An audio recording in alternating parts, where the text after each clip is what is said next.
Hello everyone! If you're following this channel, that you might already know that I'm not the biggest fan of horror games because I really don't like to be scared. And when I saw what Bloober Team was cooking with Kronos The New Dawn, I was really curious, but I was pretty sure I'm not going to play it because I'd need a diaper. These guys are good at horror games. And yet when I was invited to drive literally half an hour from where I live to join the media and the creators from all over the world to actually play Kronos for the first time, I couldn't say no. And oh boy, I'm so glad I went. This game suddenly shot to the top of my most anticipated games of this year, honestly. The unusual setting of the game that is the alternative version of the 80s Poland, the mix of survival horror with sci-fi elements, and here's the quote from the game director. Overall, we made really dark Pokemon. All of that is blending together really well, and the Bloober Team is aiming for some truly enjoyable experience, though it still is scary. This time around, I can't show my own gameplay, so I'm using a B-roll they sent over, but let me tell you all about my 2 hours playing Kronos The New Dawn, mixed with some answers taken from my interview with the developers. Let's go! The whole premise for Kronos The New Dawn is that we find ourselves in the world after a cataclysmic event. You know what, let's actually have the devs explain this to you in a concise way. You play as a traveler, you've been sent by the collective to the ruins of human civilization that was basically wiped out by the change. This disease that turns people, or should I say, merge people into monsters. And your goal there is to not only fight with monsters, but to look for the time rifts, jump back in time and extract key people who didn't survive the apocalypse. Now I can promise you that the beginning of the game, as you conceive it at the very beginning, shifts very much at the end of the game. Yeah. So there are breadcrumbs all over, there are hidden messages, a lot of them. There are more questions than answers, of course, because that's what we love, you know. And I think it's a great ride with a lot of twists. This is exactly how it felt to play Kronos. We're dropped immediately into the world without a huge exposition to describe all the intricacies of the world. There's a scene very early on where we're being interviewed during the waking up process and we need to provide answers without any context, which feels very weird, but it immediately sets the tone of the world. And once you exit the capsule, you also get the feel for how the world will look like, set in this alternative version of old Poland. And to be honest, within the first few minutes of exploring the locations here, I already knew that this is something special when it comes to the setting of the game. For me, it feels familiar. I live long enough to more or less remember that block of flats looked like this. Or the items you see in the kitchen or in the living room are exactly what my family used to have back in the day. But I think at the same time, for all the people who don't have the emotional attachment to the setting, this will be a bit of an exotic look at how Poland more or less looked, well, minus the monsters and all the sci-fi elements, though we do have a saying in Krakow that if you go to Nowa Huta at the wrong time, you have to be prepared to meet someone carrying a machete. So keeping in mind that the setting of this game is very unique, even though it doesn't aim to be a realistic one, I just had to ask why they chose this setting for the game. We thought, we want to make a sci-fi horror with time travel, we know it, we want to make it Krakow, and we thought about housing projects at the beginning. And during, the iteration, there was very quickly somebody said, okay, but let's just make it in Nowa Huta, let's just, bring the whole district to life, but at the same time we destroy it. Sorry. And this will work because brutalistic architecture, monumental architecture, but the themes like collective, individuality, society, utopia, and other stuff was like perfect for us to use. Yeah, for the let's say artistic point of view, it really well connects with the analog technology that the travelers are using. I mean, this brutalist architecture, it's like a perfect match for cassette futurism, our game features, with like the style that is known from Alien franchise, like a bulky suits, analogs everywhere, not high-techy. So for us, it was like a, match made in heaven. Yeah, perfect blend. Yeah. So that's set. How about gameplay though? What do you really do in this game? Well, since you play as the traveler in this huge suit of armor, you're well prepared for the task at hand, which is, as was mentioned, finding the time rifts to extract the souls. But that is the big goal, and to get there, you actually need to get through a number of monsters that will stand in your way. There is this really cool mechanic that they came up with that monsters can actually merge with dead bodies. So not only bodies of monsters that you just killed, sometimes these can be previously killed monsters conveniently left in a location that will suddenly become a snack to a live one. And now you have a problem because taking down these monsters is not easy.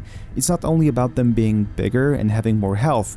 I think after merging twice, monsters suddenly start to spit at you from a distance as well, so they become a nuisance. I can't wait to explore this mechanic a bit more because it is pretty unique. To kill those monsters, you use weapons. The basic thing is a pistol that you get from the start, and sometime later you actually find a shotgun. And I think there's going to be more than that. Since this is a survival horror heavily inspired by the classics like Silent Hill or Resident Evil, ammo is always limited and you can't just go on a killing spree. You have to be clever about it. For example, sometime after the first hour in the game, I suddenly had to go through a small square with a fountain on it where all the monsters came to life, and it wasn't like that before. On my first attempt, I tried to approach them the usual way, some shooting and some environmental assistance using the exploding items, but I didn't have enough ammo to get them all, and the melee attack that is there was not doing much against a double-merged monster, so I died. On my second attempt, I bought more ammo just to be safe, but then I thought, wait, if games taught me anything, if there is a lesson to be learned from Leroy Jenkins, and to actually do better than him, then I could aggro all the slow monsters and actually try to shoot the exploding barrel when they're all close to it. And that worked. Sure, I still had to take care of some stragglers, but you need to be aware of the environment, keeping in mind how limited your resources are. Also, you're able to burn the bodies of enemies, but here as well resources are limited and you can come back to a dispenser to get more ammo for your flaming thingy, but you can only carry one at a time if you get it for free. If you want to carry more, you need to buy them or find them in the world. Also, you only save manually in the saving stations in safe places, but that is to be expected. Combat itself was pretty solid. I enjoyed my time killing monsters with charged shots, but throughout these 2 hours, the combat felt mostly the same. Apart from a boss fight that I had, and that was really enjoyable because it had its unique mechanic of first setting the enemy on fire and then aiming for the weak points. Though I hope that as the game opens up more, there are new things in combat as well, because it might get pretty tiring if there's 16 hours of this type of encounters throughout the game. One thing I was really missing was some kind of dodge mechanic, even if it was supposed to be like on a big cooldown or something. It would be really useful to be able to use that as a last chance of distancing myself from an enemy, but all in all, this was a pretty good experience. There's also the other layer of gameplay, which is puzzles. Sometimes it's about finding a code to open the door in the level, sometimes it's about interacting with the environment using a special tool that can move the ground, for example, creating a bridge that you can cross. Or maybe that movable ground can work as an elevator you use to get to a higher level. For the time being, it was fun enough, but it didn't feel like anything groundbreaking, just a solid approach to level puzzles. Though, again, I only played for a bit less than 2 hours, and in the beginning of the game, the puzzles are usually on the easier side of things, so that is to be expected. While within my gameplay session, I had the chance to play through the starting level set in the future, and then I reached the time rift, which gave me a little tease of what's to come in this game, I actually didn't get to experience the past, which I think is a bit of a shame. It would be cool to just get a proper glimpse. But in that case, I had to ask the devs about this part of the game. Each jump is different. We want to surprise you with each one, and I think we will. And each extraction also, not only extraction, but stuff connected to it push story and character further and overall mystery, what's happening here. And in case of extractions, we also give you tough choices here what to do. People, when they hear there's like time travel, they think like, okay, so this is the devastated future, and when I go back, it's just like everything is okay, and then you go back and it's like seconds before, you know, the big boom. And you're like, oh shit, this isn't better, you know? I can hear digging, yeah. So with each jump, you are like landing closer and closer to day zero. Yeah. So the disease is already happening. With each jump, you will experience humanity on the brink of extinction, further and further into those processes. So yeah, it's not also, they are not pleasant times. Yeah. The traveler is you saw one on the trailer that it puts this a contraption on the head, and that means that the person will be killed, but person's essence or soul, you name it, will be digitalized and stored in your suit. And your goal will be to go back to the traveler's base to upload this soul to the collective. And the trick is you can carry only 3 people with you. So as Jacek mentioned, sometimes you need to pick someone. Sometimes you will need to erase someone. That is even more scary. And it also affects the gameplay because these persons are coming with perks that are, let's say, cherry on top of the upgrade system. You cannot buy it in a shop. But those are, of course, affecting the gameplay. So again, decisions everywhere. Like, maybe you choose Grzegorz because he has a better perk. Or maybe Jacek is just a cool person that you will love. Again. Yeah. Damn it, all the time! So overall, we made really dark Pokemons. Yeah, it's very dark Pokemons, yeah. That's a headline. Yeah. Who's that Pokemon? Babcia. If you got different souls, they haunt you in a different way because you have this like a haunted suit situation there. So they kind of speak to you at some point. Do they talk to each other? I can't tell! I don't know. This guy's good, this guy's good. Yeah. You got the clever one. Yeah, that's nice. So that sounds fun, and I actually can't wait to see how all of this plays out. Extracting essence and then carrying it with you, being haunted by the people that you get to help you in a twisted version of Pokemon. Sure, it's not like you'll have to gather 151 souls to complete a Chronodex, but still, I get where they're coming from. Also, I'm pretty sure that it'll be a really unusual experience to see the world on the brink of destruction. You probably remember the trailer in which the traveler speaks to an old lady that is then being extracted. Yeah, I want more of these kinds of things because it doesn't sound too obvious a thing, you know what I mean? Like, you don't see that in games that often, or maybe even never, I don't know. I hope Bloober Team will actually surprise me here. But keeping in mind that this game is actually a survival horror, which is apparent not only in the element of fighting monsters, but also in the whole atmosphere of the world, the tricks the team uses to build up tension, which works especially well on me since, like I told you, I'm scared of playing these kinds of games. All of this together makes you wonder, if I didn't need to use a shit bucket during the hands-on, is this game still scary? We don't like jump scares. We don't use them if we really don't need to. And we really don't need to, so more atmosphere and tension, and now we play as different character, less fragile, like Marianne from the Minion, or even James. Even if this world is so crazy, try to kill you, you still you are a traveler, not a normal human. So I think this also, you know, make it a bit easier. Like, okay, I can do it. Oh, I cannot do it, but I'll try again. Yeah. Overall, to build the tension, and to have a good, scary moments, you need to build them very carefully and then drop. And do it, of course, in a rhythm that the player will not notice. Like, okay, if it will rhythmic, it will not be scary.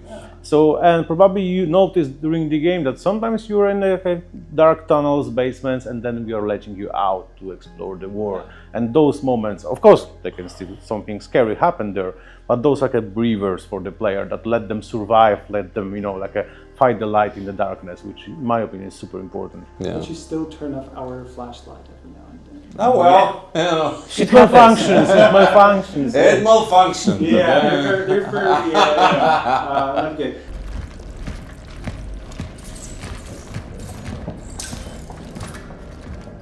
Also, people here even ask us, okay, like, you will jump to the past and what will be scary there? And we were like, man, it will be like Poland in 80s, in Nowa Huta, like, come on, it will be fucking terrifying. Yeah. I find that Kronos blends this feeling of trying to scare you with just building tension really well. Throughout these 2 hours, it wasn't really about a simple jump scare to make me afraid, it was about creating this tension. And when some monster was supposed to jump out through the door, before that happened there were usually signs, banging on the door, or something else to get you prepared. This level of scary I can work with. I survived Alan Wake 2 after all. There was one thing I was actually really worried about since I played the game, and that's cats. You can find cats in this game, and from what I heard, these cats are actually modeled and named after the cats of the team members from Bloober Team.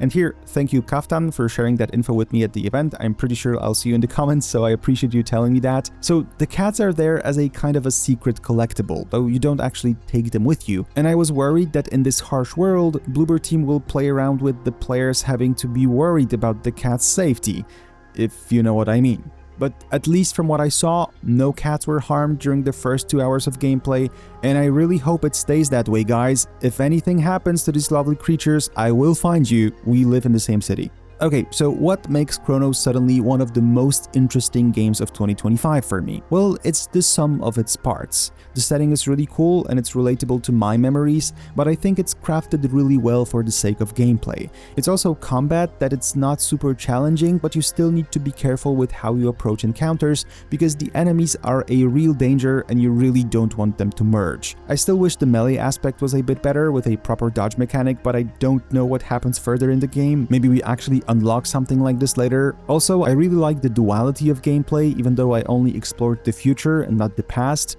The idea for how the past works, though, sounds really cool and I can't wait to try it out properly. Also, blending survival horror with time travel, this analog world, and the themes that the game wants to explore, this is a really interesting mix. Even though it's supernatural, it feels grounded at the same time, and I really enjoyed that. But in that case, since I like the game even though from my previous experiences I actually shouldn't, well, who is this game actually for? Who will like Kronos? Depends on person. Seriously, like the game is designed like you like sci-fi, it should hook you. You like, mystery, what happened here, etc. It should hook you, yeah? You like survival horrors, horrors.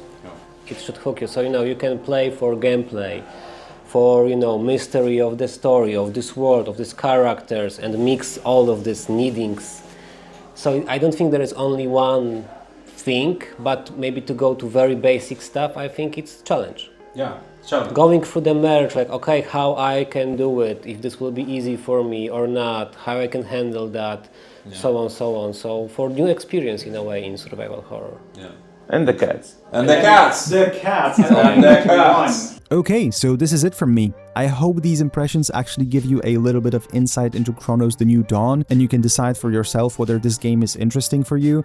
I wish I could share my own gameplay here, but I guess they were really trying to limit the exposure on the content in the game so as to not spoil too much for people who will want to play it when the game releases. And I get that. I tried to be really careful with what I'm talking about, even though I'd love to share some specifics because they were really cool, but it makes sense not to, trust me. I think now, after playing Kronos, comparing this game to Dead Space doesn't really make that much sense, and I admit I did that before as well. But Kronos has its own identity, and we should be talking about this game on its own because it absolutely deserves it. Let me know in the comments if you plan to play the game when it releases this fall. We still need to wait for an exact release date, but it'll come. Thank you for watching. Take care.